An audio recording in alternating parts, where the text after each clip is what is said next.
Hi all welcome to football arena. കഴിഞ്ഞ ഒരു മാസക്കാലമായി Neymar junior കളിക്കളത്തിന് പുറത്താണ്.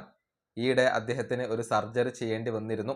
അതിൻ്റെ റിക്കവറി പ്രോസസ്സിലാണ് നെയ്മർ ജൂനിയർ ഉള്ളത്. അടുത്ത മാസത്തിൻ്റെ തുടക്കത്തിൽ നെയ്മർ തിരിച്ചെത്തും എന്നാണ് പ്രതീക്ഷിക്കപ്പെടുന്നത്. നെയ്മറെ സംബന്ധിച്ചിടത്തോളം ഏറ്റവും വലിയ ലക്ഷ്യം അത് വരുന്ന വേൾഡ് കപ്പാണ്. അതിൽ പങ്കെടുക്കുക, ബ്രസീലിനെ മുന്നോട്ട് കൊണ്ടുപോവുക എന്ന ഒരു ലക്ഷ്യത്തോടു കൂടിയാണ് നെയ്മർ ജൂനിയർ ഇപ്പോൾ ട്രെയിനിങ് നടത്തുന്നത്. ഏതായാലും FC ബാഴ്സലോണയുടെ സ്പോർട്ടിംഗ് ഡയറക്ടറാണ് ഡക്കോ. നമുക്കറിയാം, അദ്ദേഹം ഒരു മുൻ പോർച്ചുഗീസ് താരം കൂടിയാണ്. നെയ്മർ ജൂനിയറെ കുറിച്ചും വരുന്ന വേൾഡ് കപ്പിനെ കുറിച്ചും അദ്ദേഹം സംസാരിച്ചിട്ടുണ്ട്.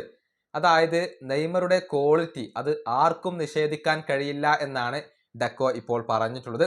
നെയ്മർ ഉണ്ടെങ്കിൽ വേൾഡ് കപ്പിൽ ബ്രസീലിന്റെ ചാൻസ് വർദ്ധിക്കുമെന്നും അദ്ദേഹം ഇപ്പോൾ വ്യക്തമാക്കിയിട്ടുണ്ട്. അദ്ദേഹത്തിന്റെ വാക്കുകൾ ഇങ്ങനെയാണ്: നെയ്മർ വേൾഡ് കപ്പിൽ ഉണ്ടാകും എന്നാണ് ഞാൻ പ്രതീക്ഷിക്കുന്നത്. നല്ല രീതിയിൽ കളിക്കാൻ അദ്ദേഹത്തിന് സാധിക്കുമെന്ന് ഞാൻ പ്രതീക്ഷിക്കുന്നു. നെയ്മർ ഉണ്ടെങ്കിൽ ബ്രസീലിന്റെ ചാൻസ് വർദ്ധിക്കുകയാണ് ചെയ്യുക. നിലവിൽ ഒരുപാട് ക്വാളിറ്റിയുള്ള താരങ്ങൾ അവിടെയുണ്ട്. അത് അവരുടെ സാധ്യതകൾ വർദ്ധിപ്പിക്കുന്ന കാര്യമാണ്. പക്ഷെ നെയ്മർ ഉണ്ടെങ്കിൽ ആ സാധ്യതകൾ വീണ്ടും വർദ്ധിക്കും. നെയ്മറുടെ ക്വാളിറ്റി നിങ്ങൾക്ക് ഒരിക്കലും നിഷേധിക്കാൻ കഴിയില്ല. ഇതാണ് ഡക്കോ ഇപ്പോൾ പറഞ്ഞിട്ടുള്ളത്. അതായത് നെയ്മർ ജൂനിയർ വേൾഡ് കപ്പിൽ ഉണ്ടാകണം, അത് തന്നെയാണ് താൻ പ്രതീക്ഷിക്കുന്നത് എന്നാണ് ഇദ്ദേഹം വ്യക്തമാക്കിയിട്ടുള്ളത്. മാത്രമല്ല, മറ്റൊരു വെളിപ്പെടുത്തൽ അദ്ദേഹം നടത്തിയിരുന്നു. അതായത് FC ബാഴ്സലോണ നെയ്മറെ തിരിച്ചെത്തിക്കാൻ വേണ്ടി ശ്രമിച്ചിരുന്നു.